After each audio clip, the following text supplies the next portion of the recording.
The summer evening had begun to fold the world in its mysterious embrace. Far away in the west the sun was setting, and the last glow of all too fleeting day lingered lovingly on sea and strand, on the proud promontory of dear old Howth, guarding as ever the waters of the bay, on the weed-grown rocks along Sandymount shore, and last but not least, on the quiet church, whence there streamed forth at times upon the stillness the voice of prayer to her who is in her pure radiance a beacon ever to the storm-tossed heart of man, Mary, Star of the Sea. The three girl-friends were seated on the rocks, enjoying the evening scene and the air, which was fresh but not too chilly.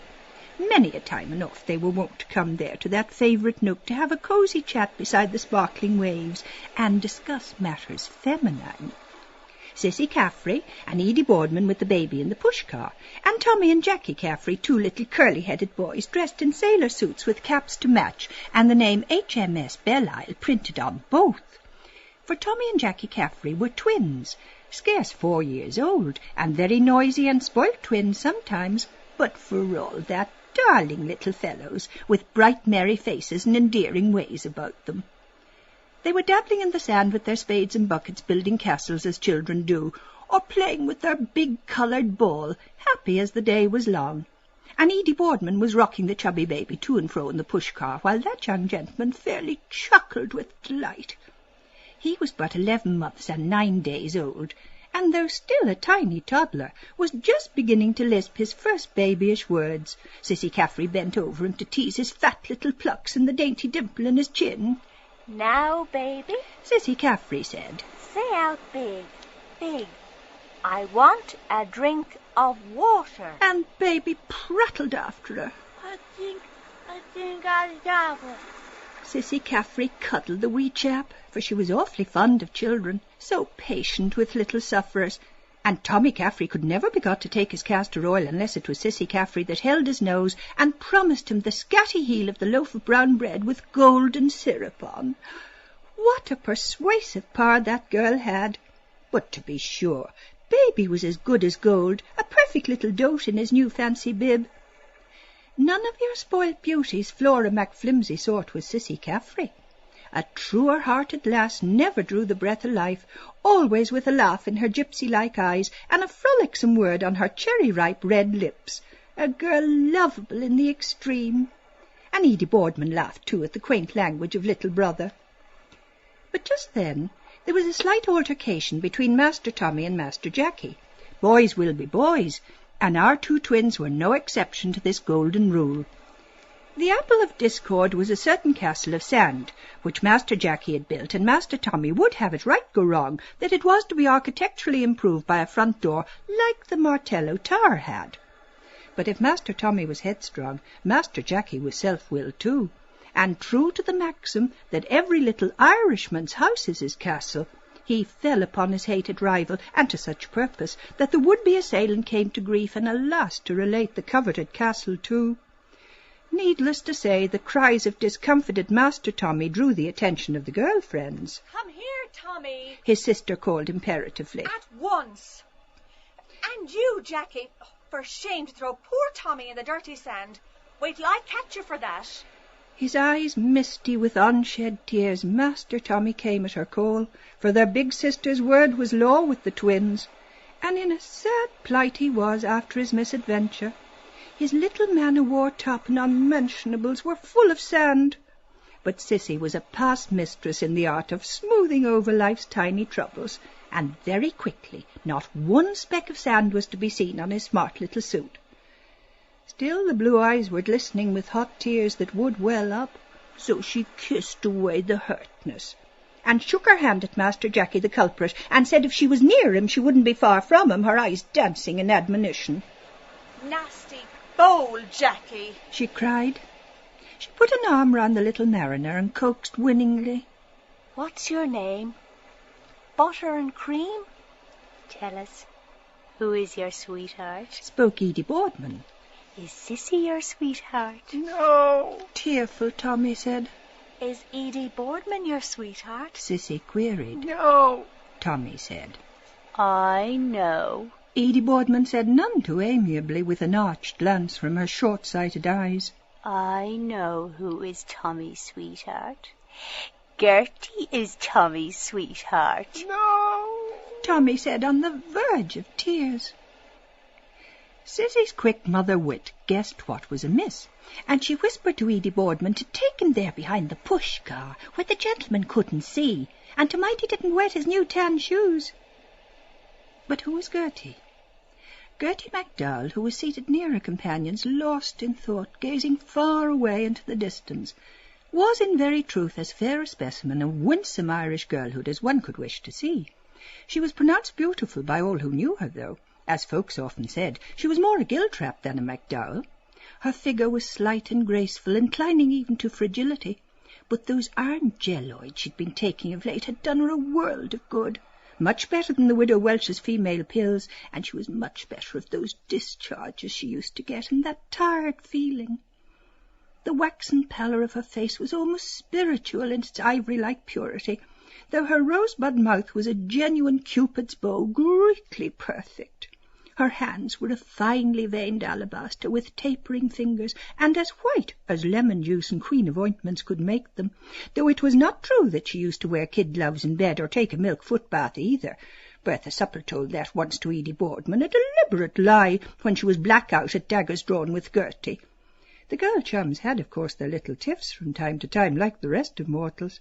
And she told her not let on, whatever she did, that 'twas her that told her, or she'd never speak to her again. No, honour where honour is due.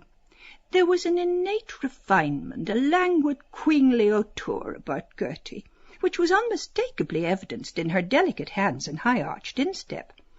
Had kind fate but willed her to be born a gentlewoman of high degree in her own right, and had she only received the benefit of a good education, Gertie MacDowell might easily have held her own beside any lady in the land, and have seen herself exquisitely gowned with jewels on her brow and patrician suitors at her feet, vying with one another to pay their devoirs to her.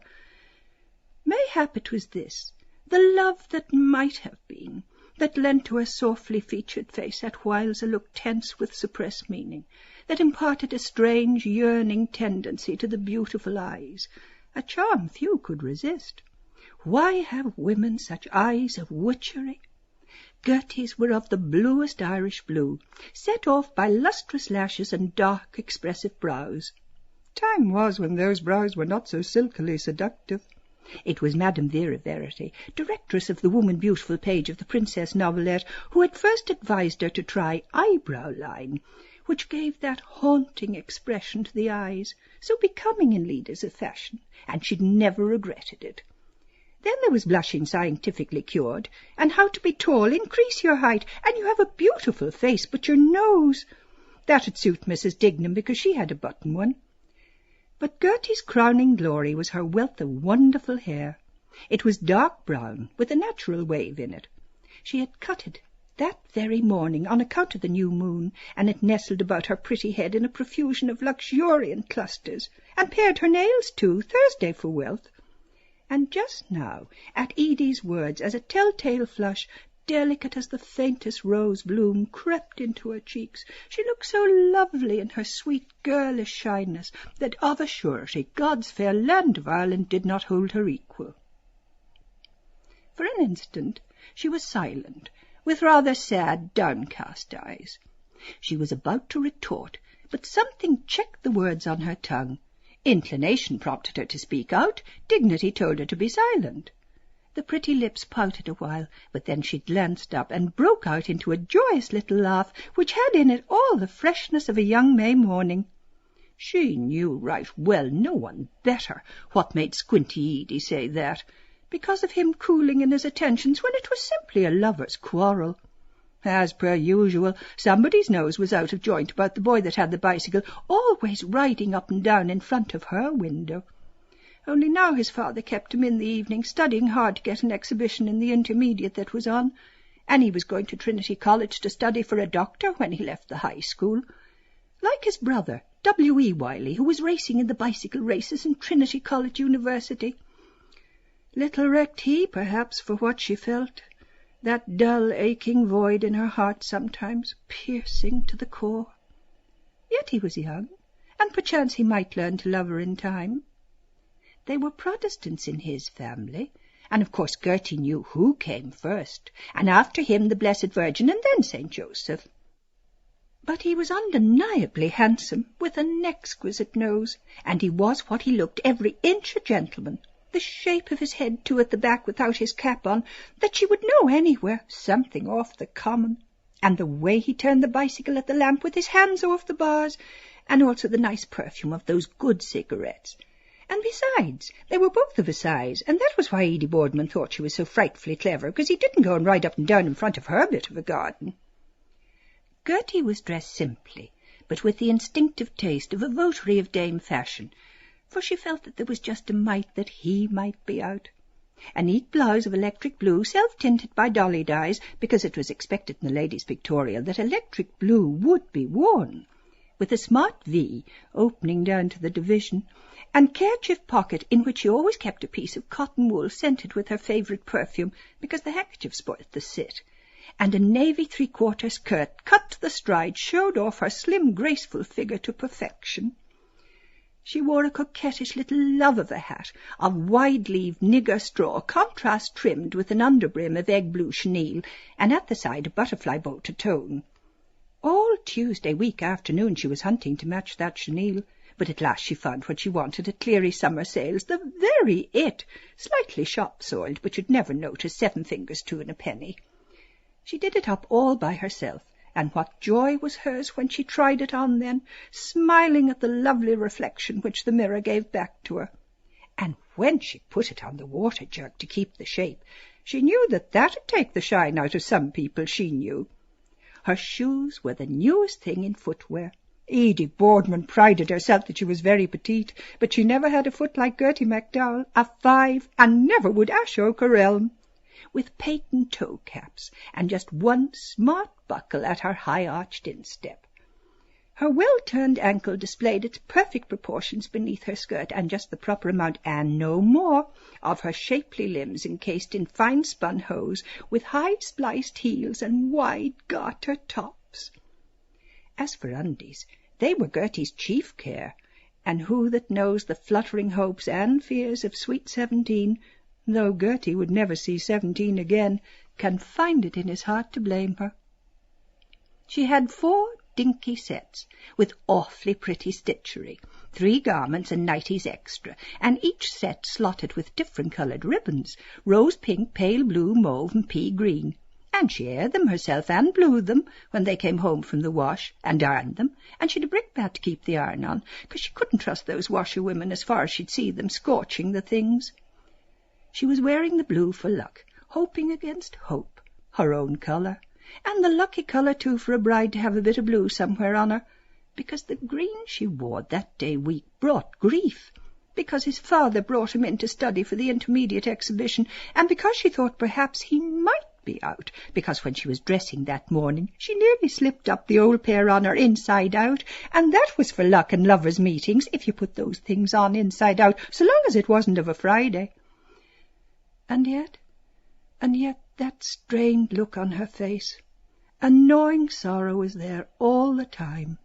Her very soul is in her eyes, and she would give worlds to be in the privacy of her own familiar chamber, where, giving way to tears, she could have a good cry and relieve her pent-up feelings. Though not too much, because she knew how to cry nicely before the mirror. "You are lovely, Gertie," it said.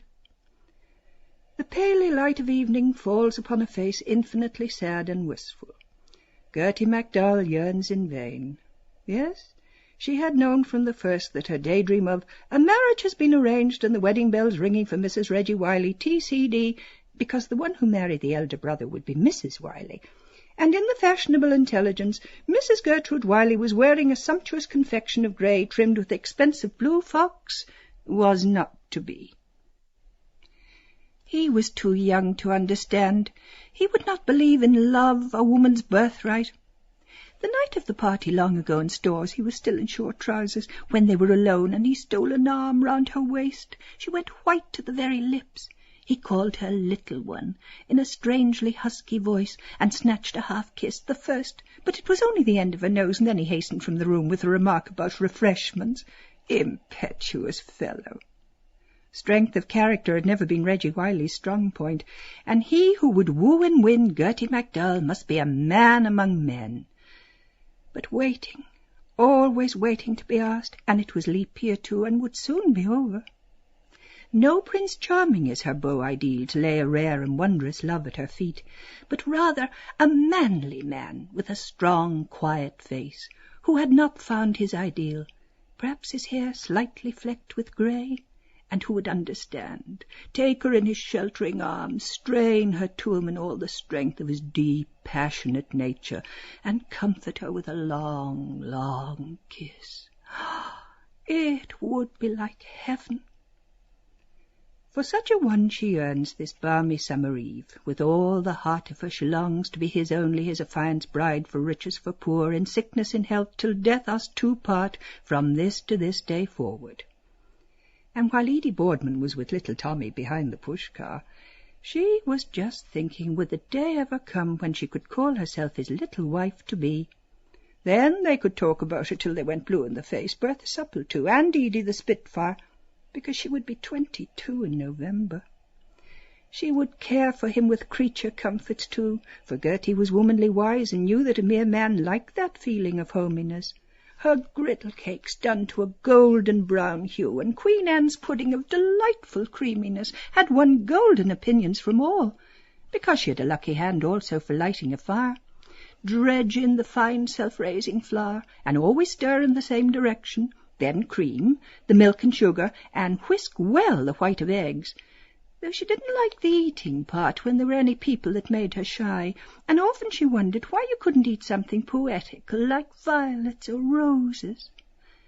And they would have a beautifully appointed drawing-room with pictures and engravings, and the photograph of Grandpapa Giltrap's lovely dog Gary Owen that almost talked, it was so human, and chintz covers for the chairs, and that silver toast rack in Cleary summer jumble sales like they have in rich houses.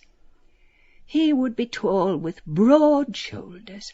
She'd always admired tall men for a husband, with glistening white teeth under his carefully trimmed, sweeping moustache. And they would go on the continent for their honeymoon, 3 wonderful weeks.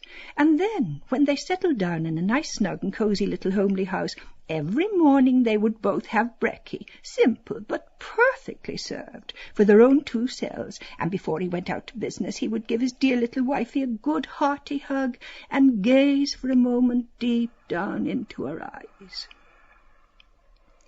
Edie Boardman asked Tommy Caffrey was he done, and he said yes. So then she buttoned up his little knickerbockers for him and told him to run off and play with Jackie, and to be good now and not to fight. But Tommy said he wanted the ball, and Edie told him no, that Baby was playing with the ball, and if he took it there'd be wigs on the green. But Tommy said it was his ball, and he wanted his ball, and he pranced on the ground, if you please. Oh, the temper of him! Oh, he was a man already, was little Tommy Caffrey, since he was out of pennies. Edie told him no, and to be off now with him, and she told Sissy Caffrey not to give in to him. You're not my sister. Naughty Tommy said. It's my ball. But Sissy Caffrey told Baby Boardman to look up high at her finger.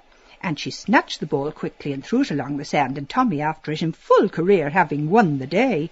And then for a quiet life. Laughed Sis. And she tickled Tiny Tot's 2 cheeks to make him forget, and played, here's the Lord Mayor, here's his 2 horses, here's his gingerbread carriage, and here he walks in, chin-chopper, chin-chopper, chin-chopper, chin. But Edie got as cross as 2 sticks about him getting his own way like that, from everyone always petting him. I'd like to give him something, she said. So I would. Where, I wouldn't say. On the B-to-T, Tom. Laughed Sissy merrily. Gertie MacDowell bent down her head and crimsoned at the idea of Sissy saying an unladylike thing like that out loud. She'd be ashamed of her life to say, flushing a deep rosy red. And Edie Boardman said she was sure the gentleman opposite heard what she said, but not a pin cared, Sis. Let him, she said with a pert toss of her head and a piquant tilt of her nose. Give it to him too on the same place, as quick as I'd look at him. Madcap Sis, with her gollywog curls. You had to laugh at her sometimes. For instance, when she asked you, would you have some more Chinese tea and Jawsbury ram? And when she drew the jugs, too, and the men's faces on her nails with red ink, make you split your sides. Or when she wanted to go, where you know, she said she wanted to run and pay a visit to the Miss White. That was just like Sissy comes. Oh, and will you ever forget the evening she dressed up in her father's suit and hat and the burnt cork moustache and walked down Tritonville Road smoking a cigarette? There was none to come up to her for fun, but she was sincerity itself. One of the bravest and truest hearts heaven ever made. Not one of your two-faced things too sweet to be wholesome.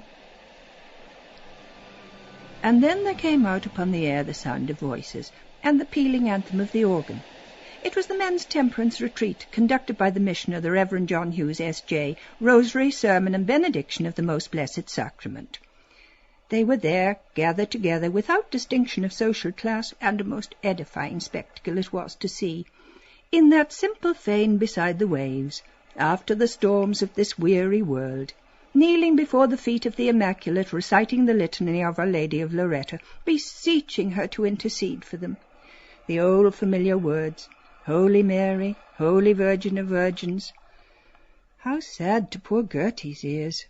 Had her father only avoided the clutches of the demon drink by taking the pledge, or those powders the drink habit cured in Pearson's Weekly, she might now be rolling in her carriage second to none. Over and over she told herself that, as she mused by the dying embers in a brown study without the lamp because she hated two lights, or oftentimes gazing out of the window dreamily by the hour at the rain falling on the rusty bucket, thinking. But that vile decoction, which has ruined so many hearths and homes, had cast its shadow over her childhood days. Nay, she had even witnessed in the home circle deeds of violence caused by intemperance, and had seen her own father, a prey to the fumes of intoxication, forget himself completely. For if there was one thing of all things that Gertie knew, it was the man who lifts his hand to a woman, save in the way of kindness, deserves to be branded as the lowest of the low. And still the voices sang in supplication to the Virgin most powerful, Virgin most merciful. And Gertie, wrapped in thought, scarce saw or heard her companions, or the twins at their boyish gambols, or the gentleman off Sandy Mount Green that Sissy Caffrey called the man that was so like himself, passing along the Strand taking a short walk. You never saw him anyway, Scrooge. But still and for all that, she would not like him for a father, because he was too old or something, or on account of his face. It was a palpable case of Dr. Fell, or his carbuncly nose with the pimples on it, and his sandy moustache a bit white under his nose. Poor father! With all his faults she loved him still when he sang, Tell me, Mary, how to woo thee, or My love in cottage near Rochelle. And they had stewed cockles and lettuce with Lazenby's salad dressing for supper, and when he sang, The moon hath raised, with Mr. Dignam that died suddenly and was buried, God have mercy on him from a stroke. Her mother's birthday that was, and Charlie was home on his holidays, and Tom, and Mr. Dignam and Mrs. and Patsy and Freddie Dignam, and they were to have had a group taken. No one would have thought the end was so near, now he was laid to rest. And her mother said to him to let that be a warning to him for the rest of his days, and he couldn't even go to the funeral on account of the gout. And she had to go into town to bring him the letters and samples from his office about Catesby's cork lino, artistic standard designs, fit for a palace, gives tip-top wear and always bright and cheery in the home. A sterling good daughter was Gertie, just like a second mother in the house, a ministering angel too, with a little heart worth its weight in gold. And when her mother had those raging, splitting headaches, who was it rubbed on the menthol cone on her forehead but Gertie? Though she didn't like her mother taking pinches of snuff, and that was the only single thing they ever had words about, taking snuff. Everyone thought the world of her for her gentle ways. It was Gertie who turned off the gas at the main every night, and it was Gertie who tacked up on the wall of that place, where she never forgot every fortnight the chlorate of lime, Mr. Tunney the grocer's Christmas almanac, the picture of halcyon days, where a young gentleman in the costume they used to wear then, with a three-cornered hat, was offering a bunch of flowers to his lady-love with old-time chivalry through her lattice window. You could see there was a story behind it. The colours were done something lovely. She was in a soft clinging white in a studied attitude, and the gentleman was in chocolate, and he looked a thorough aristocrat. She often looked at them dreamily, when there for a certain purpose, and felt her own arms that were white and soft, just like hers, with the sleeves back, and thought about those times, because she'd found out in Walker's Pronouncing Dictionary that belonged to Grandpapa Giltrap about the halcyon days, what they meant. The twins were now playing in the most approved brotherly fashion, till at last Master Jacky, who was really as bold as brass, there was no getting behind that, deliberately kicked the ball as hard as ever he could down towards the seaweedy rocks. Needless to say, poor Tommy was not slow to voice his dismay, but luckily the gentleman in black, who was sitting there by himself, came gallantly to the rescue and intercepted the ball. Our two champions claimed their plaything with lusty cries, and to avoid trouble, Sissy Caffrey called to the gentleman to "Throw it to her, please." The gentleman aimed the ball once or twice and then threw it up the strand towards Sissy Caffrey, but it rolled down the slope and stopped right under Gertie's skirt, near the little pool by the rock. The twins clamoured again for it, and Sissy told her to kick it away and let them fight for it. So Gertie drew back her foot, but she wished their stupid ball hadn't come rolling down to her, and she gave a kick, but she missed, and Edie and Sissy laughed. If you fail, try again, Edie Boardman said. Gertie smiled assent and bit her lip. A delicate pink crept into her pretty cheek, but she was determined to let them see. So she just lifted her skirt a little, but just enough, and took good aim, and gave the ball a jolly good kick, and it went ever so far, and the two twins after it down towards the shingle. Pure jealousy, of course it was, nothing else, to draw attention on account of the gentleman opposite looking. She felt the warm flush, a danger signal always with Gertie MacDowell, surging and flaming into her cheeks. Till then they had only exchanged glances of the most casual, but now, under the brim of her new hat, she ventured a look at him, and the face that met her gaze there in the twilight, worn and strangely drawn, seemed to her the saddest she had ever seen. Through the open window of the church the fragrant incense was wafted, and with it the fragrant names of her who was conceived without stain of original sin. Spiritual vessel, pray for us. Honourable vessel, pray for us. Vessel of singular devotion, pray for us. Mystical rose. And careworn hearts were there, and toilers for their daily bread, and many who had erred and wandered, their eyes wet with contrition, but for all that bright with hope.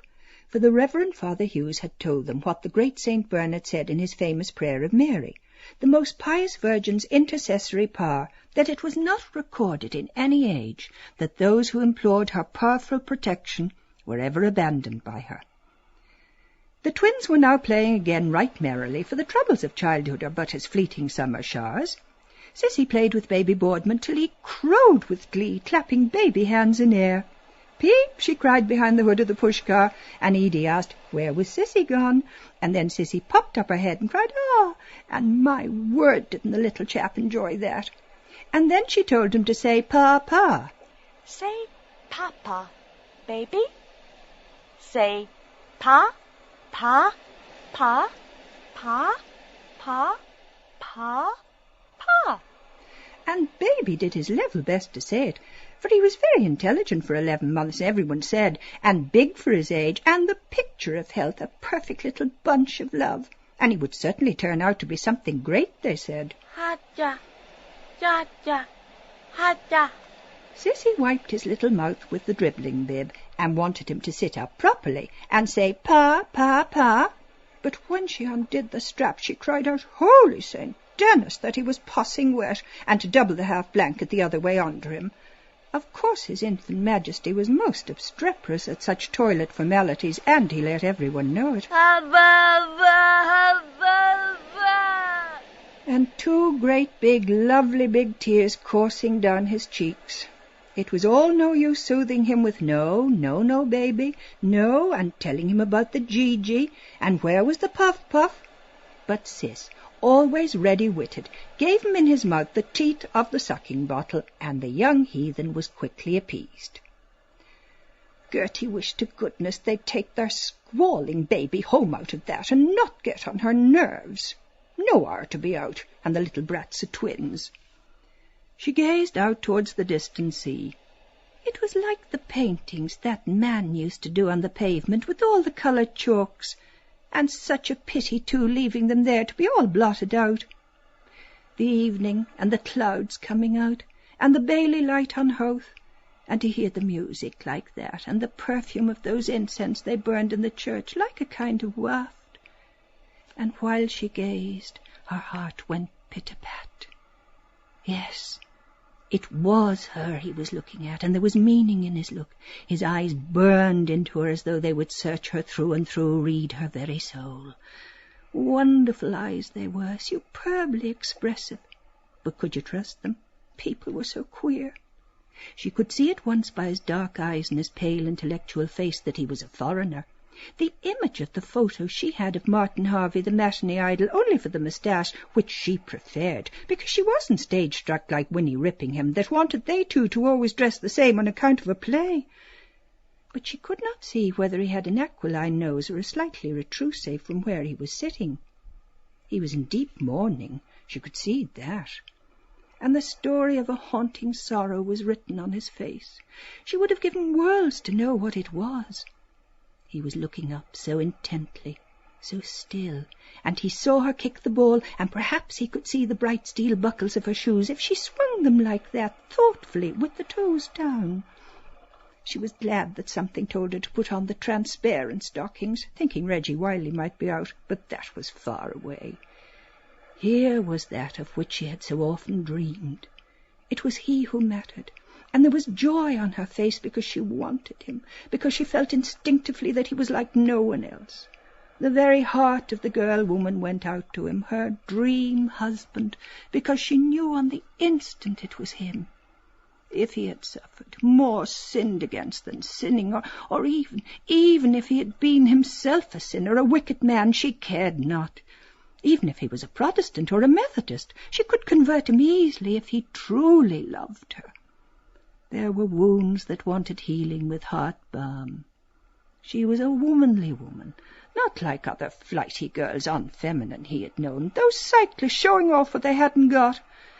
And she just yearned to know all, to forgive all, if she could make him fall in love with her, make him forget the memory of the past.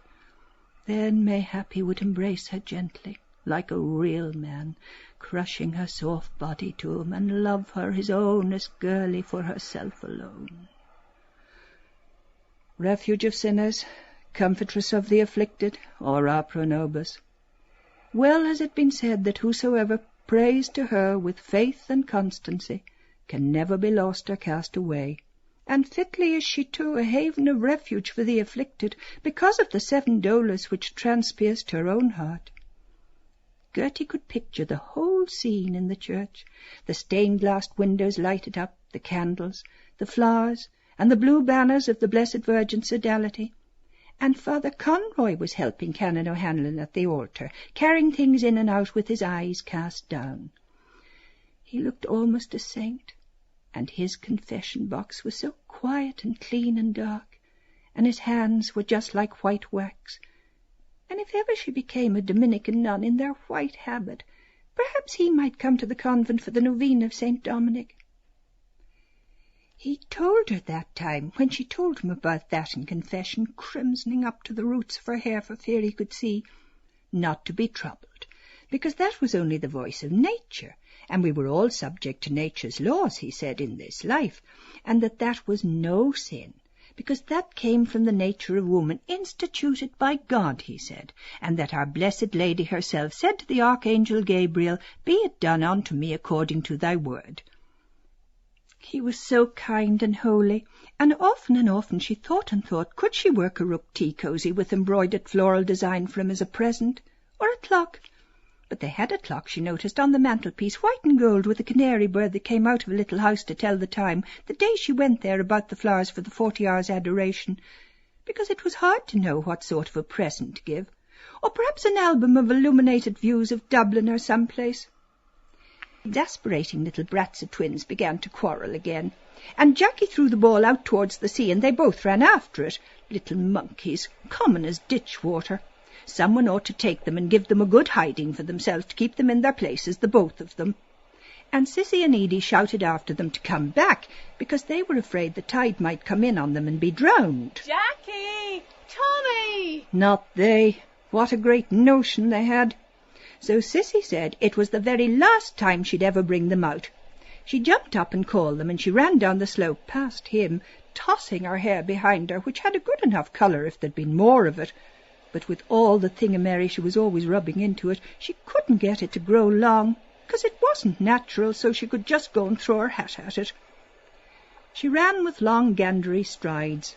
It was a wonder she didn't rip up her skirt at the side that was too tight on her, because there was a lot of the tomboy about Sissy Caffrey. And she was a forward piece whenever she thought she'd a good opportunity to show off. And just because she was a good runner, she ran like that, so that he could see all the end of her petticoat running and her skinny shanks up as far as possible. It would have served her just right if she had tripped up over something accidentally on purpose with her high crooked French heels on her to make her look tall, and got a fine tableau. That would have been a very charming exposé for a gentleman like that to witness. Queen of angels, Queen of patriarchs, Queen of prophets, of all saints, they prayed. Queen of the most holy rosary. And then Father Conroy handed the thurible to Canon O'Hanlon, and he put in the incense and censed the Blessed Sacrament. And Sissy Caffrey caught the two twins, and she was itching to give them a ringing good clip on the ear. But she didn't, because she thought he might be watching. But she never made a bigger mistake in all her life, because Gertie could see without looking that he never took his eyes off her. And then Canon O'Hanlon handed the thurible back to Father Conroy and knelt down, looking up at the Blessed Sacrament, and the choir began to sing Tantum Ergo. And she just swung her foot in and out in time, as the music rose and fell to the Tantum Ergo Sacramentum. 3.11 she paid for those stockings and sparrows of Georgia Street on the Tuesday, no, the Monday before Easter, and there wasn't a brack on them. And that was what he was looking at, transparent, and not at her insignificant ones that had neither shape nor form, the cheek of her, because he had eyes in his head to see the difference for himself. Sissy came up along the Strand with the two twins and their ball, with her hat anyhow on her to one side after a run. And she did look a threel, tugging the two kids along, with the flimsy blouse she bought only a fortnight before, like a rag on her back, and bit of her petticoat hanging like a caricature. Gertie just took off her hat for a moment to settle her hair, and a prettier, a daintier head of nut-brown tresses was never seen on a girl's shoulders, a radiant little vision, in sooth, almost maddening in its sweetness. You would have to travel many a long mile before you found a head of hair the like of that. She could almost see the swift answering flush of admiration in his eyes that set her tingling in every nerve. She put on her hat so that she could see from underneath the brim, and swung her buckle shoe faster, for her breath caught as she caught the expression in his eyes. He was eyeing her as a snake eyes its prey. Her woman's instinct told her that she had raised the devil in him, and at the thought a burning scarlet swept from throat to brow till the lovely colour of her face became a glorious rose. Edie Boardman was noticing it too, because she was squinting at Gertie, half smiling, with her specs like an old maid pretending to nurse the baby. Irritable little gnat she was, and always would be, and that was why nobody could get on with her, poking her nose into what was no concern of hers. And she said to Gertie, "A penny for your thoughts." What? replied Gertie with a smile reinforced by the whitest of teeth. I was only wondering, was it late? Because she wished to goodness they'd take the snotty-nosed twins and their baby home to the mischief out of that. So that was why she just gave a gentle hint about its being late. And when Sissy came up, Edie asked her the time, and Miss Sissy, as glib as you like, said it was past kissing time, time to kiss again. But Edie wanted to know, because they were told to be in early. Wait, said Sissy. I'll ask my Uncle Peter over there what's the time by his conundrum.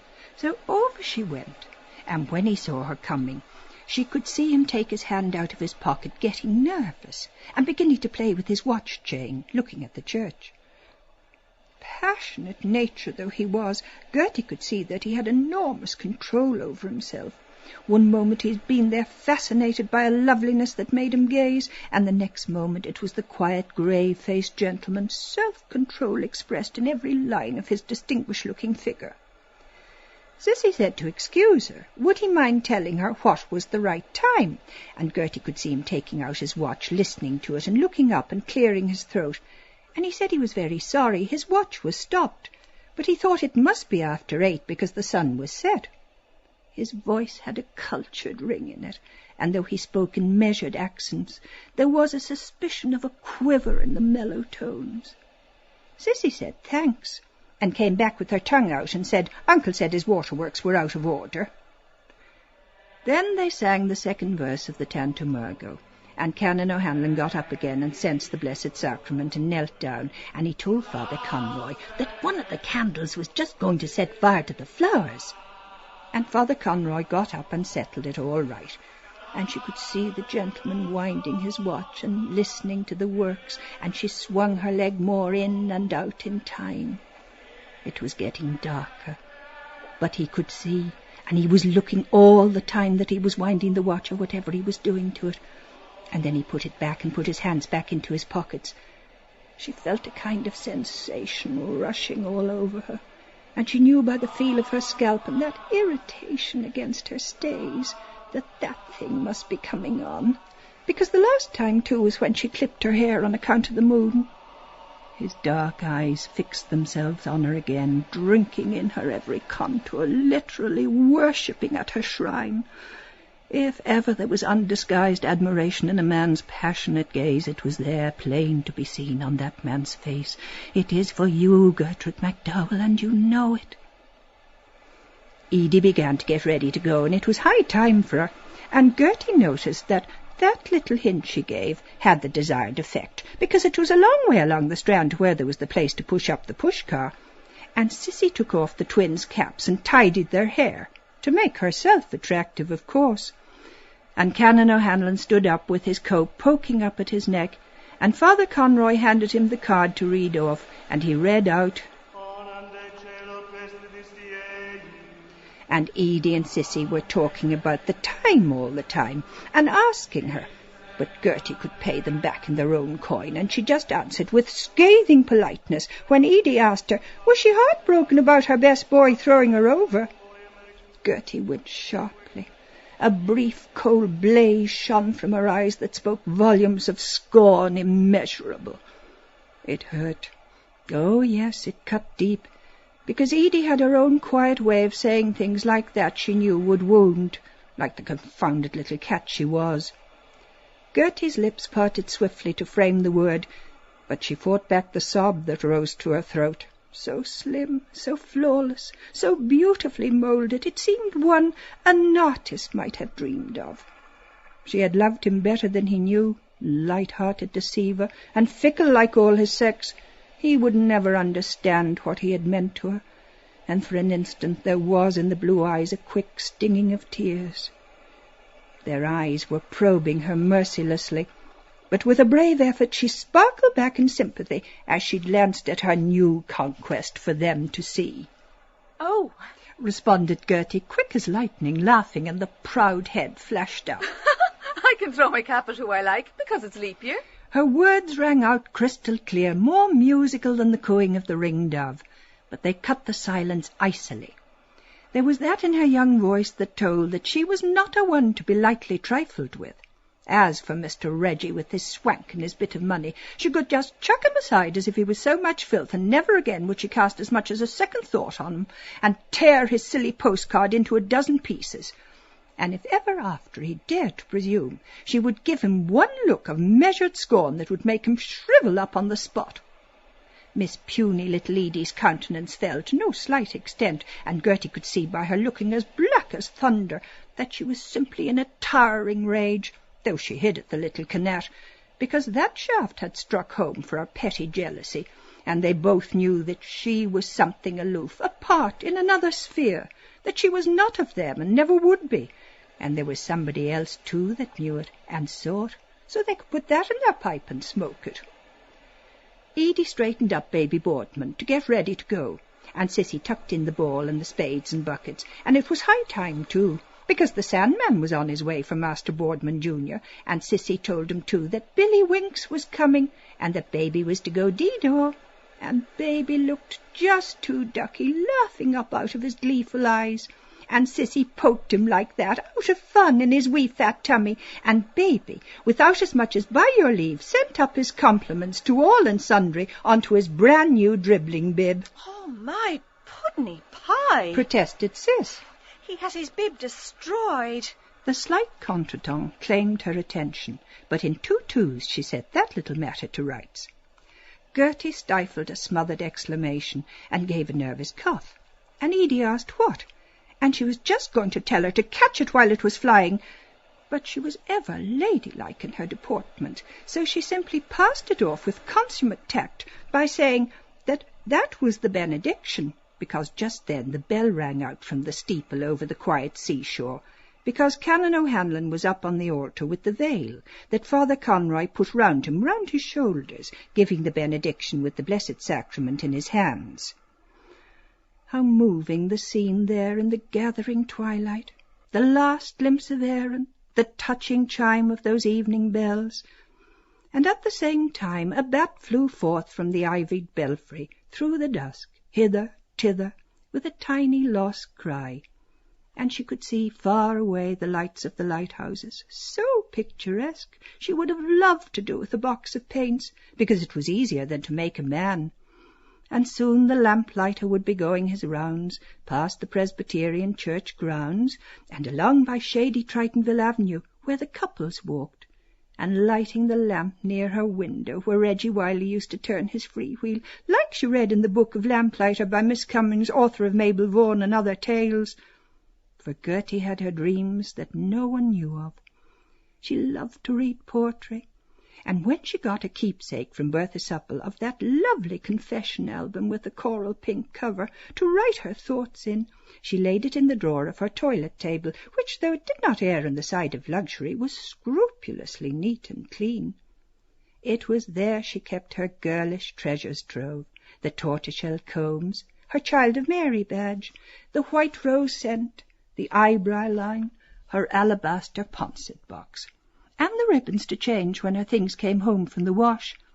And there were some beautiful thoughts written in it, in violet ink that she bought in Healy's of Dame Street, for she felt that she too could write poetry if she could only express herself, like that poem that appealed to her so deeply that she had copied out of the newspaper she found one evening round the pot-herbs.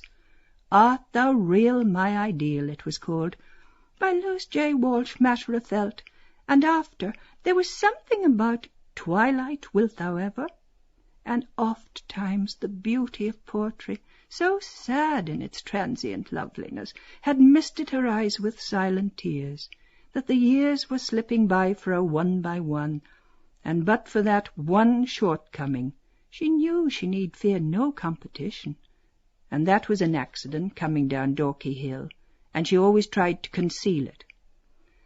But it must end, she felt. If she saw that magic lure in his eyes, there would be no holding back, for a love laughs at locksmiths. She would make the great sacrifice. Her every effort would be to share his thoughts. Dearer than the whole world would she be to him, and gild his days with happiness. There was the all-important question, and she was dying to know. Was he a married man, or a widower who had lost his wife? Or some tragedy, like the nobleman with the foreign name from the land of song, had to have her put into a madhouse, cruel only to be kind. But even if, what then? Would it make a very great difference? From everything in the least indelicate her fine-bred nature instinctively recoiled.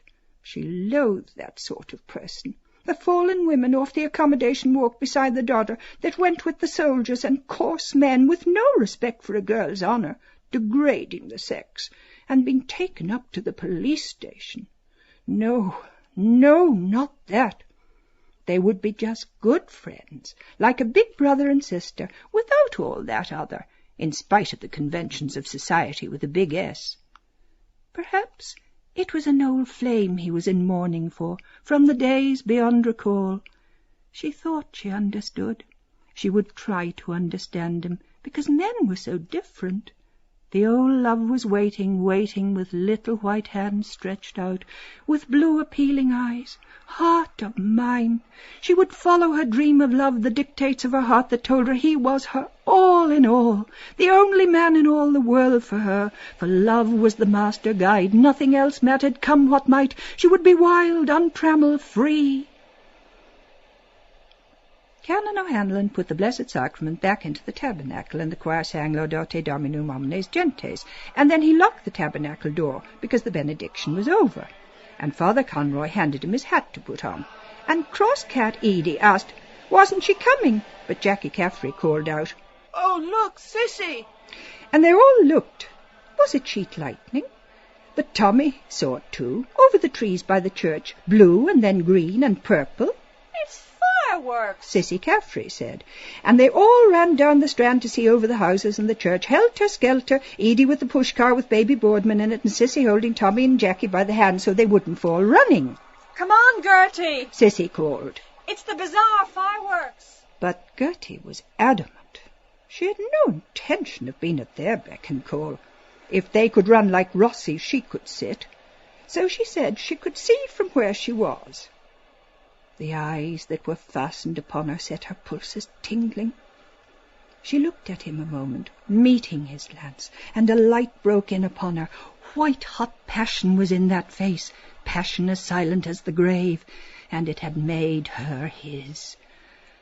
At last they were left alone, without the others to pry and pass remarks, and she knew he could be trusted to the death, steadfast, a sterling man, a man of inflexible honour to his fingertips.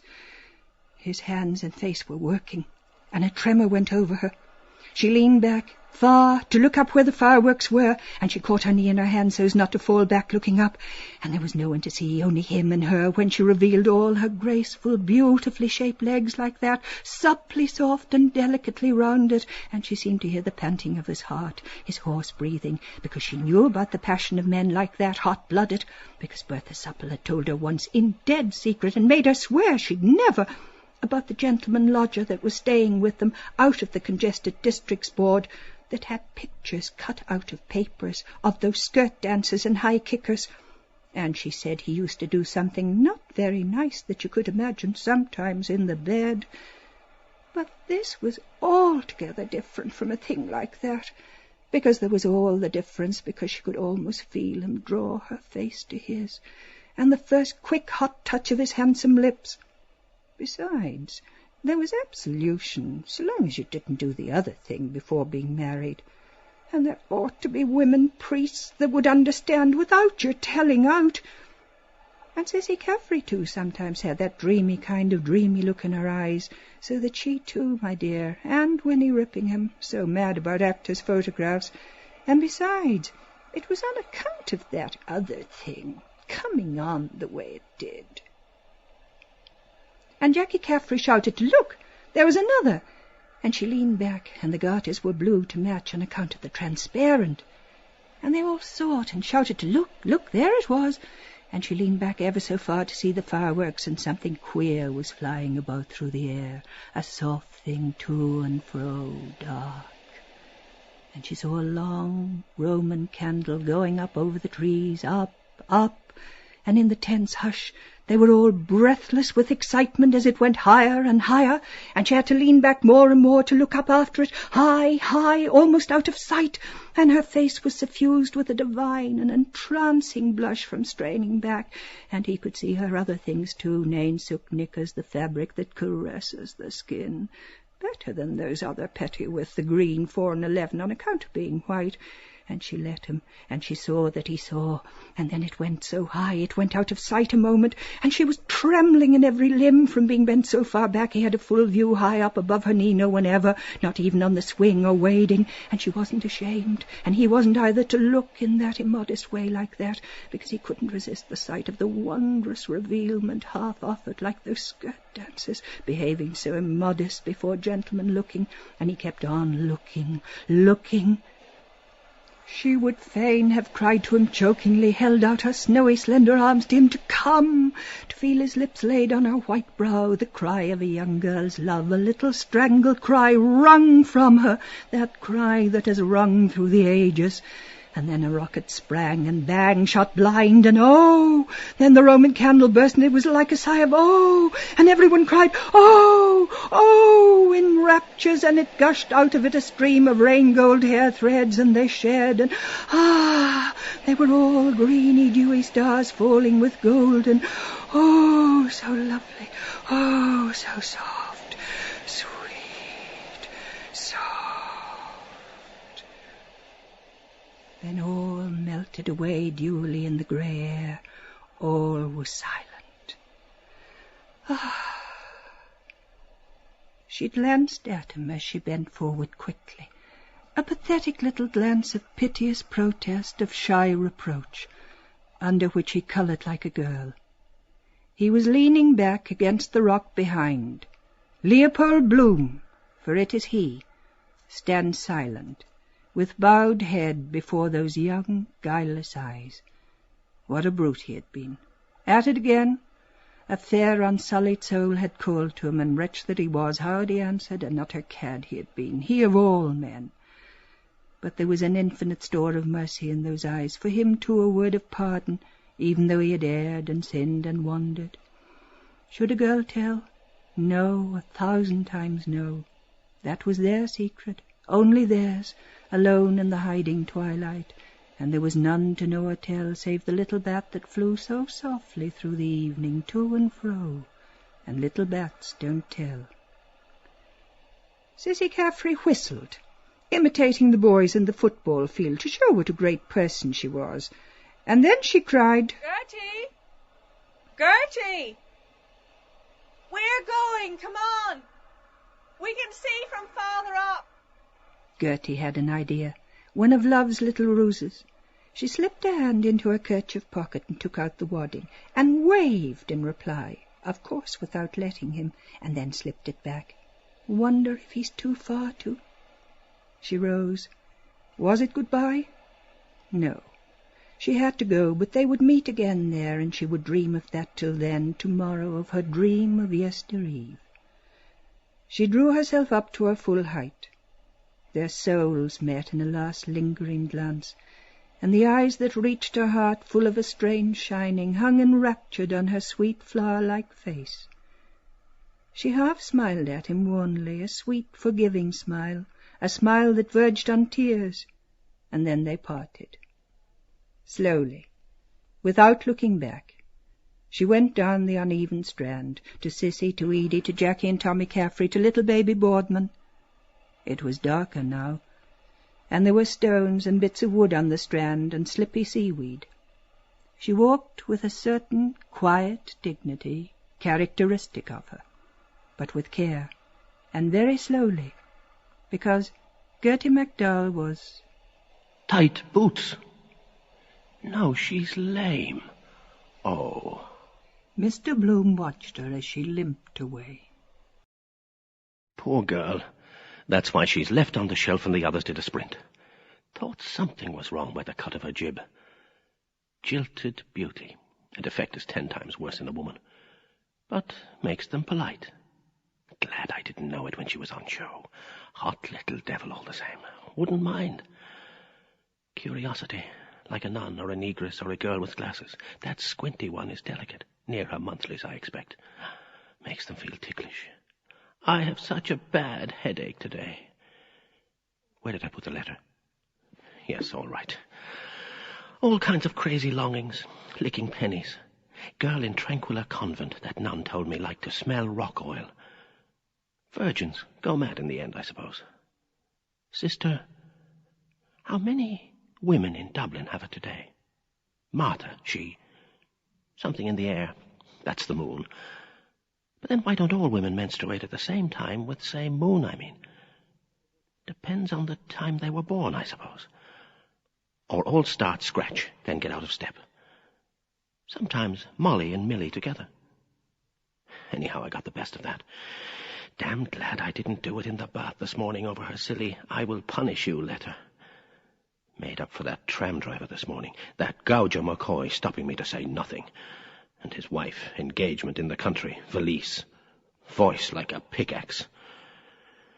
Thankful for small mercies. Cheap, too. Yours for the asking. Because they want it themselves. Their natural craving. Shoals of them every evening poured out of offices. Reserve, better. Don't want it, they throw it at you. Catch 'em alive, oh. Pity they can't see themselves. A dream of well-filled hose. Where was that? Ah, yes. Mutoscope pictures in Cable Street, for men only. Peeping Tom. Willie's hat and what the girls did with it. Do they snapshot those girls, or is it all a fake? Lingerie does it. Felt for the curves inside her deshabillé. Excites them also when they're, I'm all clean, come and dirty me. And they like dressing one another for the sacrifice. Millie delighted with Molly's new blouse, at first. Put them all on to take them all off. Molly. Why, I bought her the violet garters. Us too. The tie he wore, his lovely socks and turned-up trousers. He wore a pair of gaiters the night that first we met. His lovely shirt was shining beneath his what of jet. Say a woman loses a charm with every pin she takes out. Pinned together. Oh, Mary lost the pin of her. Dressed up to the nines for somebody. Fashion, part of their charm. Just changes when you're on the track of the secret. Except the East. Mary, Martha, now as then. No reasonable offer refused. She wasn't in a hurry either. Always off to a fellow when there. They never forget an appointment. Out on spec, probably. They believe in chance because like themselves. And the others inclined to give her an odd dig. Girlfriends at school, arms round each other's necks, or with 10 fingers locked, kissing and whispering secrets about nothing in the convent garden. Nuns with whitewashed faces, cool quiff and their rosaries going up and down, vindictive too for what they can't get. Barbed wire. Be sure now and write to me, and I'll write to you. Now won't you? Molly and Josie Powell. Till Mr. Wright comes along, then meet once in a blue moon. Tableau. Oh, look who it is, for the love of God. How are you at all? What have you been doing with yourself? Kiss, and delighted to. Kiss, to see you. Picking holes in each other's appearance. You're looking splendid. Sister souls showing their teeth at one another. How many have you left? Wouldn't lend each other a pinch of salt. Ah. Devils they are when that's coming on them. Dark, devilish appearance. Molly often told me, feel things a ton weight. Scratch the sole of my foot. Oh, that way. Oh, that's exquisite. Feel it myself, too. Good to rest once in a way. Wonder if it's bad to go with them, then. Safe in one way. Turns milk, makes fiddle strings snap. Something about withering plants I read in the garden. Besides, they say if the flower withers she wears, she's a flirt. All are. Dare say she felt. When you feel like that, you often meet what you feel. Liked me or what? Dress they look at. Always know a fellow courting, collars and cuffs. Well, cocks and lions do the same, and stags. Same time, might prefer a tie undone or something. Trousers.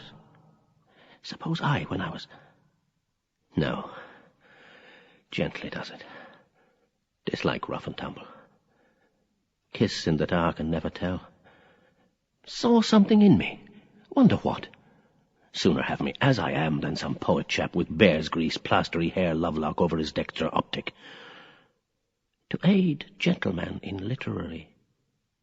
Or to attend to my appearance, my age. Didn't let her see me in profile. Still, you never know. Pretty girls and ugly men marrying. Beauty and the Beast. Besides, I can't be so if Molly... Took off her hat to show her hair. Wide brim bought to hide her face. Meeting someone might know her. Bend down or carry a bunch of flowers to smell. Hair. Strong in rot. 10 bob I got for Molly's combings when we were on the rocks in Hollis Street. Why not? Suppose he gave her money. Why not? All a prejudice. She's worth 10, 15, more a pound. What? I think so. All that for nothing. Bold hand, Mrs. Marion. Did I forget to write address on that letter like the postcard I sent to Flynn? And the day I went to Drimmy's without a necktie. Wrangle with Molly it was, put me off. Now I remember. Richie Goulding, he's another. Weighs on his mind. Funny my watch stopped at 4:30. Dust. Shark liver oil they used to clean. Could do it myself. Save. Was that just when she... Oh, he did. Into her, she did. Done. Ah. Mr. Bloom, with careful hand, recomposed his wet shirt. Oh, Lord, that little limping devil. Begins to feel cold and clammy. After effect, not pleasant. Still, you have to get rid of it some way. They don't care. Compliment it, perhaps. Go home to nicey bread and milky and say night prayers with the kiddies. Well, aren't they? See her as she is, spoil all. Must have the stage setting, the rouge, costume, position, music. The name, too, amours of actresses. Nell Gwynn, Mrs. Bracegirdle, Maud Branscombe. Curtain up. Moonlight, silver effulgence, maiden discovered with pensive bosom. Little sweetheart, come and kiss me. Still, I feel the strength it gives a man. That's the secret of it. Good job I let off there behind coming out of Dignam's. Cider, that was. Otherwise I couldn't have. Makes you want to sing after. Locus esant, tara, tara. Suppose I spoke to her. What about? Bad plan, however, if you don't know how to end the conversation. Ask them a question, they ask you another. Good idea if you're stuck, gain time. But then you're in the cart. Wonderful, of course, if you say, good evening, and you see she's on for it. Good evening. Oh, but the dark evening in the Appian Way. I nearly spoke to Mrs. Clinch, thinking she was... Phew. Girl in Mead Street that night. All the dirty things I made her say. All wrong, of course. My ox, she called it. It's so hard to find one who... If you don't answer when they solicit, it must be horrible for them, till they harden. And kissed my hand when I gave her the extra 2 shillings. Parrots. Press the button and the bird will squeak. Wish she hadn't called me sir. Oh, her mouth in the dark. And you a married man with a single girl. That's what they enjoy, taking a man from another woman, or even hear of it. Different with me, glad to get away from other chap's wife, eating off his cold plate. Chap in the Burton today, spitting back gum-chewed gristle. French letter still in my pocketbook. Cause of half the trouble. But might happen sometime, I don't think. Come in. All is prepared. I dreamt... What? Worst is beginning. How they change the venue when it's not what they like. Ask you, do you like mushrooms, because she once knew a gentleman who... Or ask you what someone was going to say when he changed his mind and stopped. Yet if I went the whole hog, say, I want to. Something like that. Because I did. She too. Offend her? Then make it up. Pretend to want something awfully, then cry off for her sake. Flatters them. She must have been thinking of someone else all the time. What harm? Must, since she came to the use of reason. He, and he. First kiss does the trick, the propitious moment. Something inside them goes pop, mushy-like. Tell by their eye, on the sly. First thoughts are best. Remember that till their dying day. Molly, Lieutenant Mulvey, that kissed her under the Moorish wall beside the gardens. 15, she told me. But her breasts were developed. Fell asleep then. After Glencree dinner, that was, when we drove home the Featherbed Mountain. Gnashing her teeth in sleep. Lord Mayor had his eye on her, too. Val Dillon, apoplectic. There she is with them. Down there for the fireworks.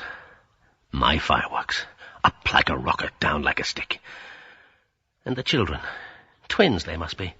Waiting for something to happen. Want to be grown-ups. Dressing in mother's clothes. Time enough. Understand all the ways of the world. And the dark one with the mop head and the nigger mouth. I knew she could whistle. Mouth made for that. Like Molly. Why, that high-class whore in James wore her veil only to her nose. Would you mind, please, telling me the right time? I'll tell you the right time up a dark lane. Say prunes and prisms 40 times every morning cure fat lips. Caressing the little boy, too. Onlookers see most of the game. Of course they understand birds, animals, babies, in their line. Didn't look back when she was going down the Strand. Wouldn't give that satisfaction. Those girls, those lovely seaside girls. Fine eyes she had, clear. It's the white of the eye brings that out, not so much the pupil. Did she know what I... Coarse, like a cat sitting beyond a dog's jump. Women never meet one like that Wilkins in the high school drawing a picture of Venus with all his belongings on show. Call that innocence? Poor idiot. His wife has her work cut out for her. Never see them sit on a bench marked wet paint. Eyes all over them. Look under the bed for what's not there, longing to get the fright of their lives. Sharp as needles they are. When I said to Molly the man at the corner of Cuff Street was good-looking, thought she might like, twigged at once he had a false arm. Had to. Where do they get that? Typist, going up Roger Green's stairs 2 at a time to show her understandings. Handed down from mother to daughter, I mean. Bred in the bone. Millie, for example, drying her handkerchief on the mirror to save the ironing. Best place for an ad to catch a woman's eye on a mirror. And when I sent her for Molly's paisley shawl to Prescott's, by the way, that ad I must, carrying home the change in her stocking. Clever little minx. I never told her. Neat way she carried parcels, too. Attract men, small thing like that. Holding up her hand, shaking it to let the blood flow back when it was red. Who did you learn that from? Nobody. Something the nurse taught me. Oh, don't they know? 3 years old she was in front of Molly's dressing table just before we left Lombard Street West. Me have a nice pace. Mullingar, who knows, ways of the world. Young student. Straight on our pins anyway, not like the other. Still, she was game.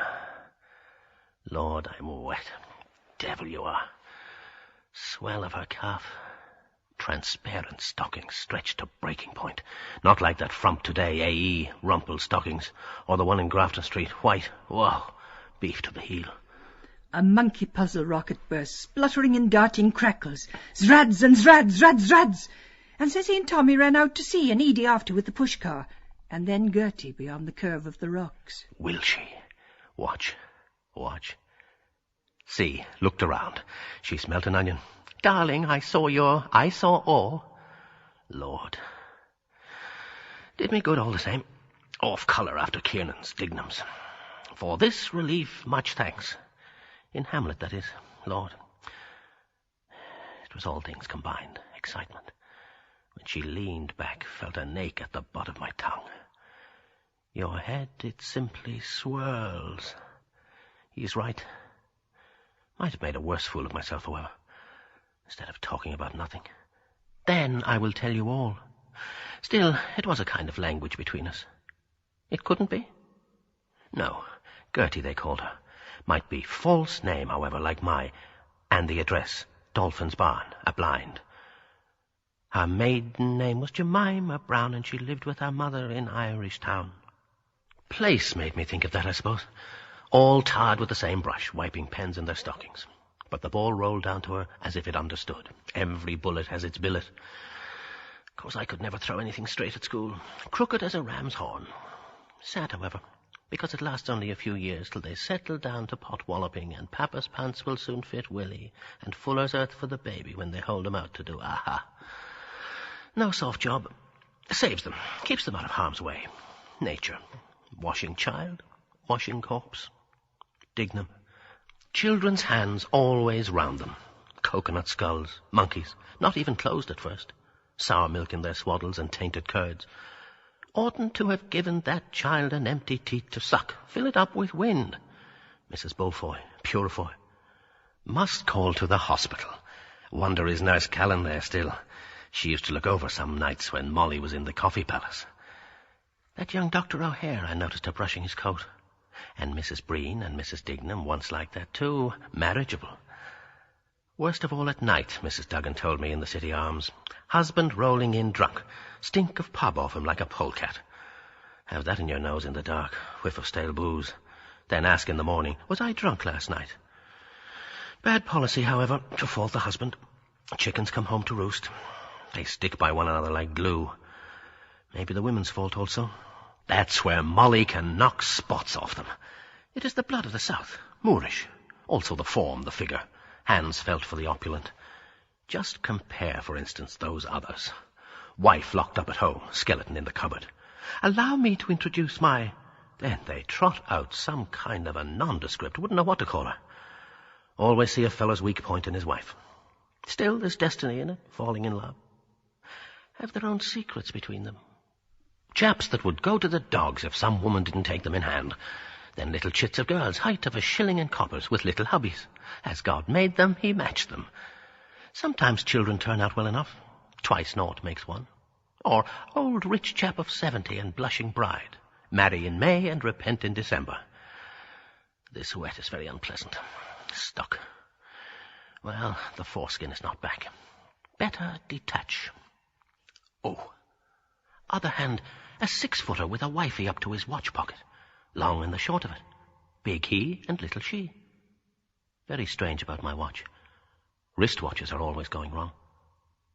Wonder is there any magnetic influence between the person, because that was about the time he... Yes, I suppose, at once. Cat's away, the mice will play. I remember looking in Pill Lane. Also, that now is magnetism. Back of everything, magnetism. Earth, for instance, pulling this and being pulled. That causes movement. And time? Well, that's the time the movement takes. Then if one thing stopped, the whole gazebo would stop bit by bit, because it's arranged. Magnetic needle tells you what's going on in the sun, the stars. Little piece of steel iron. When you hold out the fork, come, tip. Woman and man, that is. Fork and steel. Molly, he.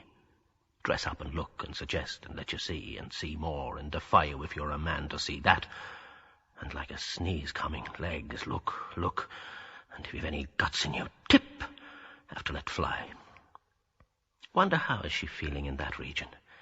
Shame all put on before third person. More put out about a hole in her stocking. Molly, her underjaw stuck out, head back, about the farmer in the riding boots and spurs at the horse show. And when the painters were in Lombard Street West. Fine voice that fellow had.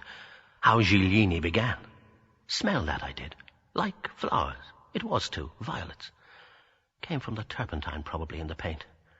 Make their own use of everything. Same time doing it, scraped her slipper on the floor so they couldn't hear. But lots of them can't kick the beam, I think. Keep that thing up for hours. Kind of a general all-round over me and half down me back. Wait. Yes, that's her perfume. Why, she waved her hand. I leave you this to think of me when I'm far away on the pillow. What is it? Heliotrope? No. Hyacinth? Roses, I think. She'd like scent of that kind. Sweet and cheap, soon sour. Why, Molly likes Apoponex. Suits her with a little jessamine mixed. Her high notes and her low notes. At the dance, night she met him, dance of the hours. Heat brought it out. She was wearing her black, and it had the perfume of the time before. Good conductor, is it? Or bad? Light, too. Suppose there's some connection. For instance, if you go into a cellar where it's dark. Mysterious thing, too. Why did I smell it only now? Took its time in coming, like herself, slow but sure. Suppose it's ever so many millions of tiny grains blown across. Yes, it is, because those Spice Islands, Singhalese this morning, smelled them leagues off. Tell you what it is. It's like a fine veil or web they have all over the skin. Fine like, what do you call it, gossamer. And they're always spinning it out of them. Fine as anything, rainbow colors without knowing it. Clings to everything she takes off. Vamp of her stockings, warm shoe, stays, drawers. Little kick taking them off. Bye-bye till next time. Also the cat likes to sniff in her shift on the bed. Now her smell in 1,000. Bath water, too, reminds me of strawberries and cream. Wonder where it is really. There, or the armpits, or under the neck. Because you get it out of all holes and corners. Hyacinth perfume, made of oil or ether or something. Muskrat. Bag under their tails, 1 grain pour off odor for years. Dogs at each other behind. Good evening. Evening. How do you sniff? Very well, thank you. Animals go by that. Yes, now look at it that way. We're the same. Some women, for instance, warn you off when they have their period. Come near, then get a hogo you could hang your hat on. Like what? Potted herrings gone stale, or boof! Please keep off the grass. Perhaps they get a man smell off us. What, though? Cigar-y gloves Long John had on his desk the other... Breath. What you eat and drink gives that. No, man smell, I mean. Must be connected with that, because priests that are supposed to be are different. Women buzz round it like flies round treacle. Railed off the altar, get onto it at any cost. The tree of forbidden priest. Oh, Father, will you? Let me be the first to. That diffuses itself all through the body, permeates. Source of life, and it's extremely curious, the smell.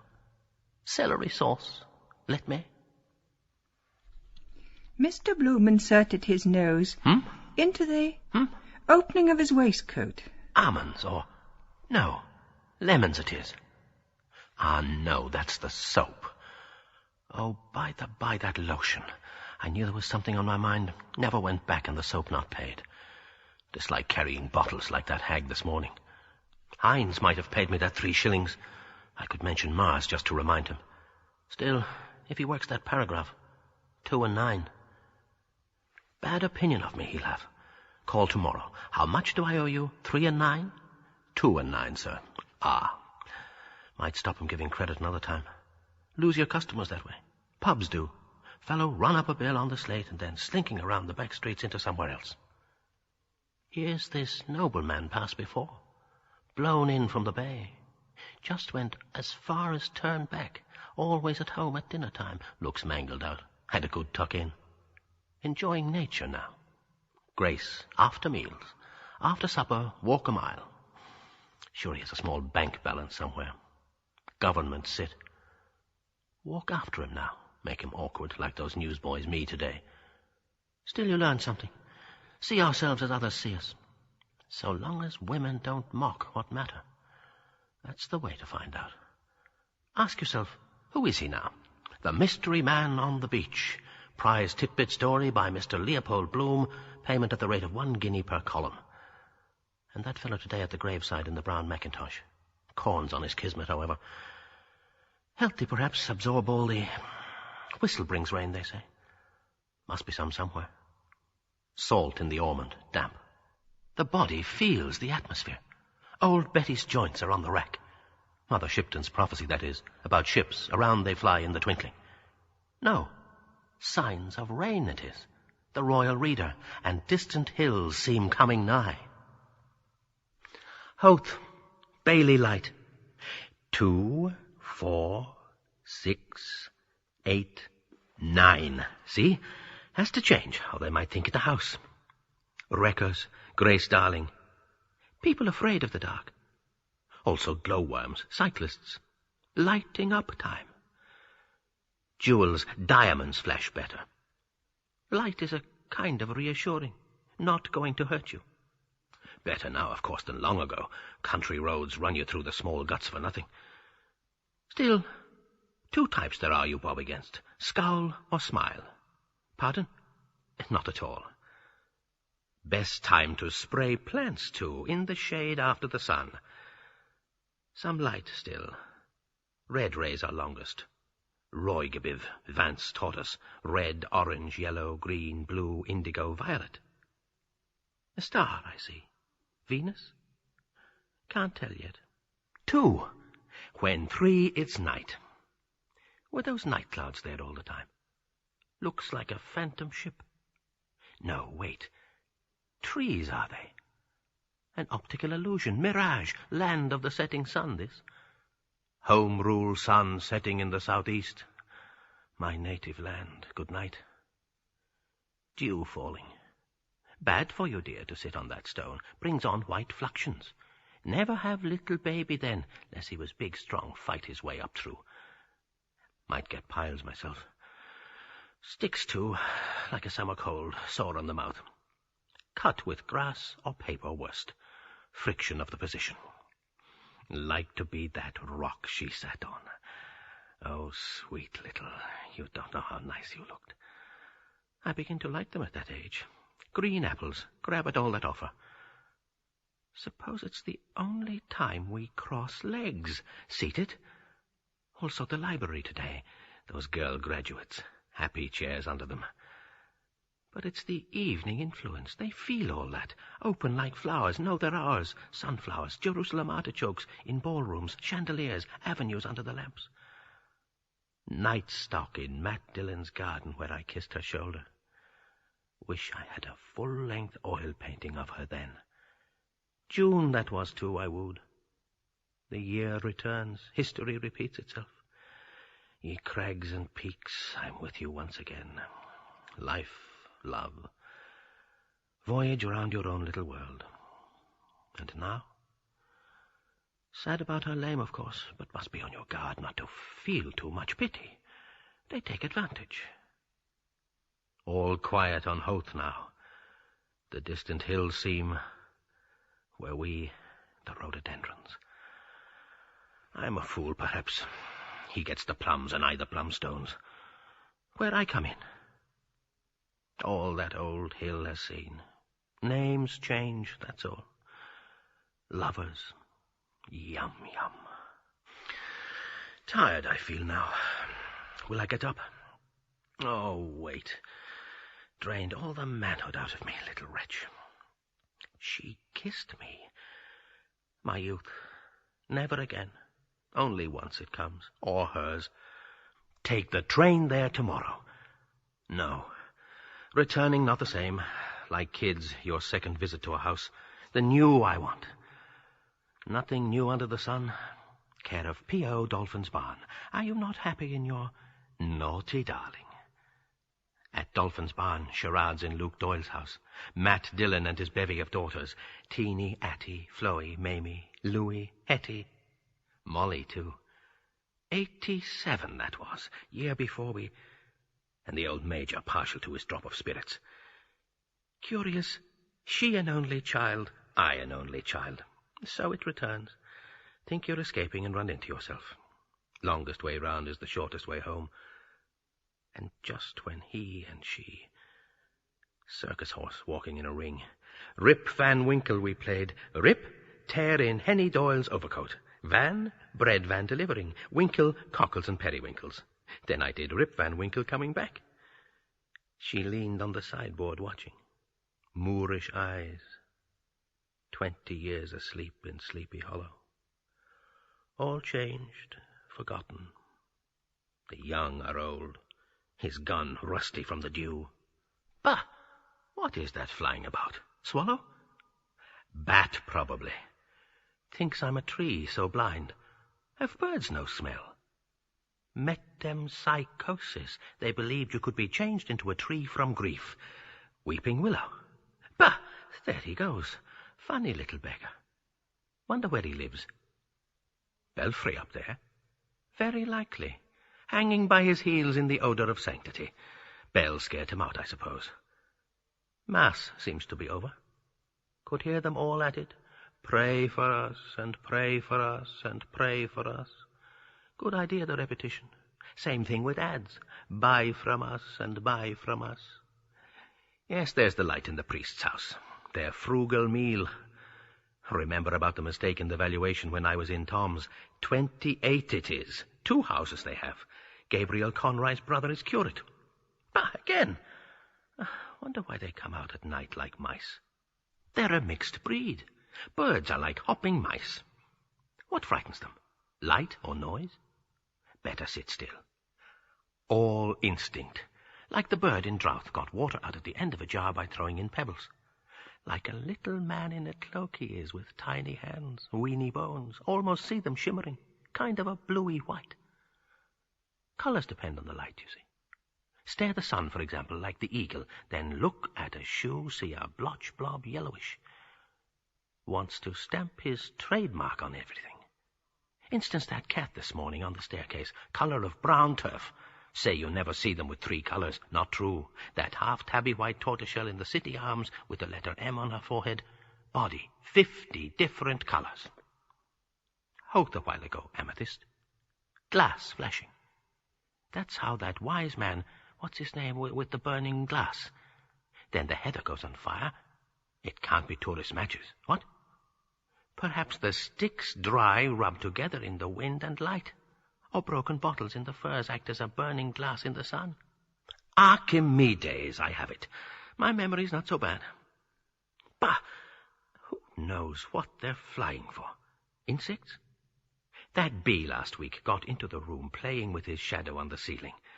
Might be the one bit me, come back to see. Birds, too, never find out what they say. Like our small talk, and says she, and says he. Nerve they have to fly over the ocean and back. Lot must be killed in storms, telegraph wires. Dreadful life sailors have to. Big brutes of ocean-going steamers floundering along in the dark, lowing out like sea cows. For Gobalach. Out of that, bloody curse to you. Others in vessels, bit of a handkerchief sail, pitched about like snuffet awake when the stormy winds do blow. Married too, sometimes away for years at the ends of the earth somewhere. No ends, really, because it's round. Wife in every port, they say. She has a good job if she minds it till Johnny comes marching home again, if ever he does, smelling the tail end of ports. How can they like the sea? Yet they do. The anchor's weighed, off he sails with a scapular or a medal on him for luck. Well, and the tephilim, no, what's this they call it poor Papa's father had on his door to touch, that brought us out of the land of Egypt and into the house of bondage. Something in all those superstitions, because when you go out, never know what dangers, hanging onto a plank or astride of a beam for grim life, lifebelt round him, gulping salt water. And that's the last of his nibs till the sharks catch hold of him. Do fish ever get seasick? Then you have a beautiful calm without a cloud, smooth sea, placid, crew and cargo in smithereens, Davy Jones' locker, moon looking down. Not my fault, old cockalorum. A lost long candle wandered up the sky from Maris Bazaar in search of funds for Mercer's hospital, and broke drooping, and shed a cluster of violet but one white stars. They floated, fell, they faded. The shepherd's hour, the hour of holding, hour of tryst.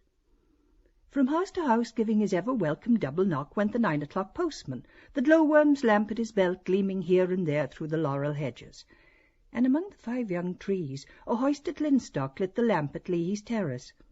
By screens of lighted windows, by equal gardens, a shrill voice went crying, wailing, "Evening Telegraph, stop press edition, result of the Gold Cup race." And from the door of Dignam's house a boy ran out and called. Twittering the bat flew here, flew there. Far out over the sands the coming surf crept grey.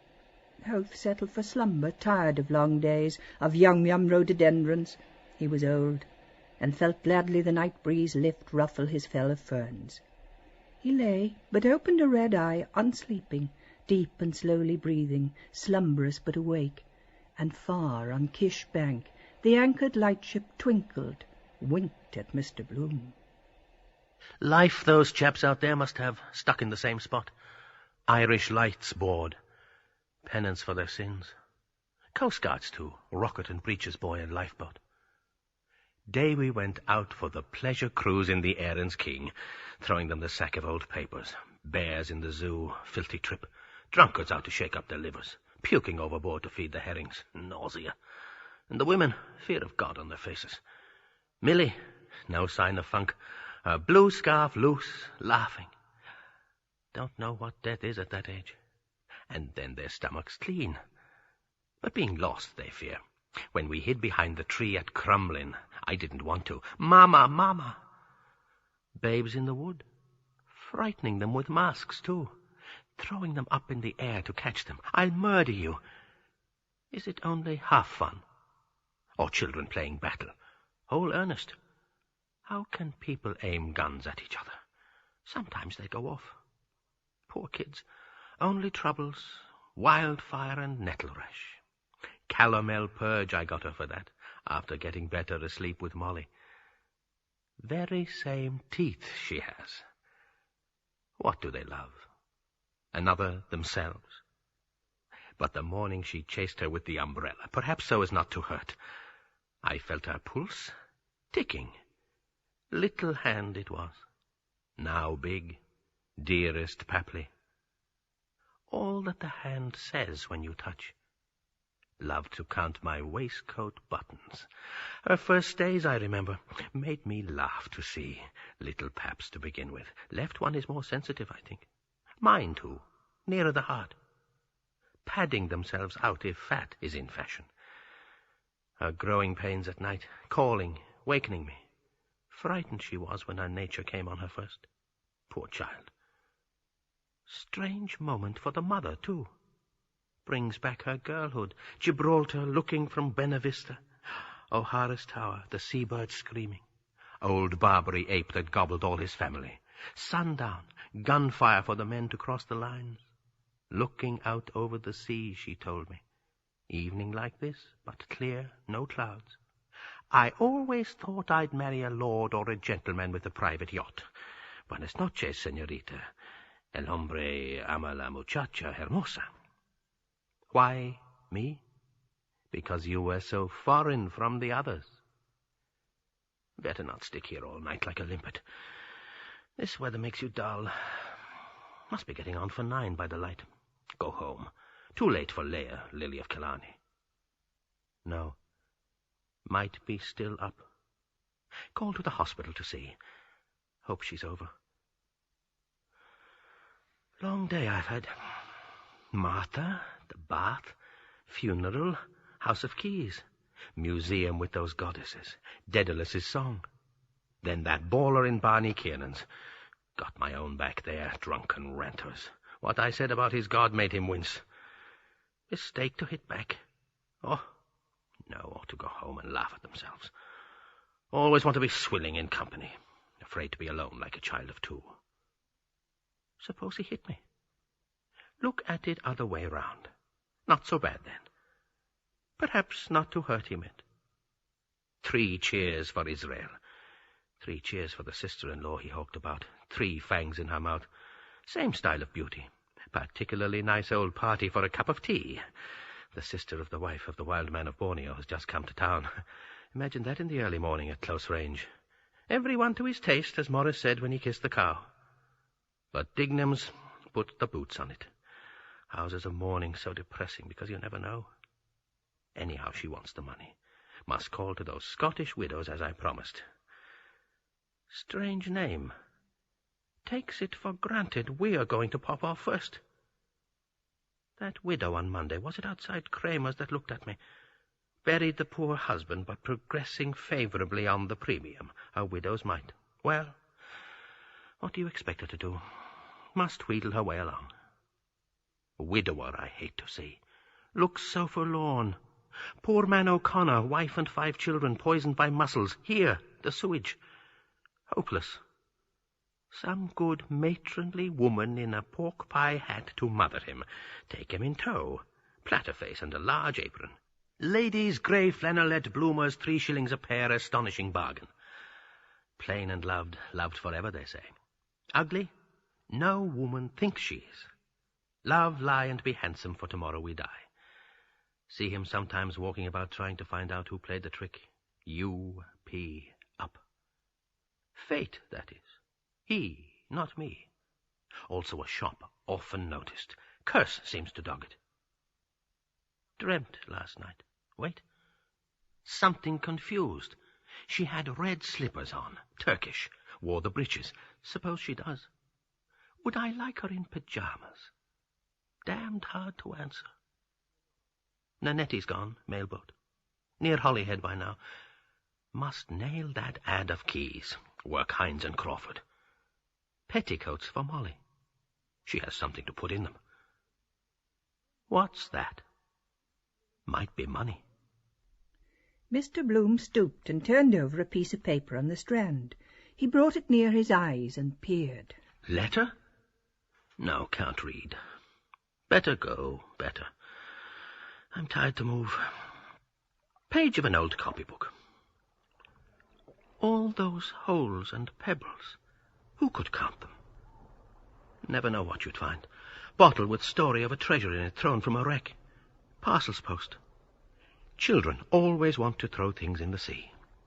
Trust? Bread cast on the waters. What's this? bit of a stick. Oh, exhausted that female has me. Not so young now.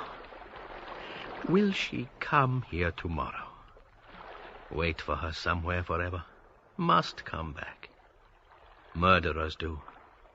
Will I? Mr. Bloom, with his stick, gently vexed the thick sand at his foot. Write a message for her. Might remain. What?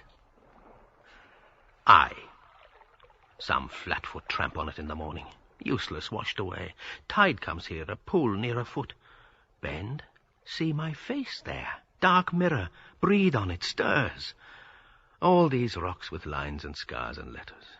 Oh, those transparent. Besides, they don't know.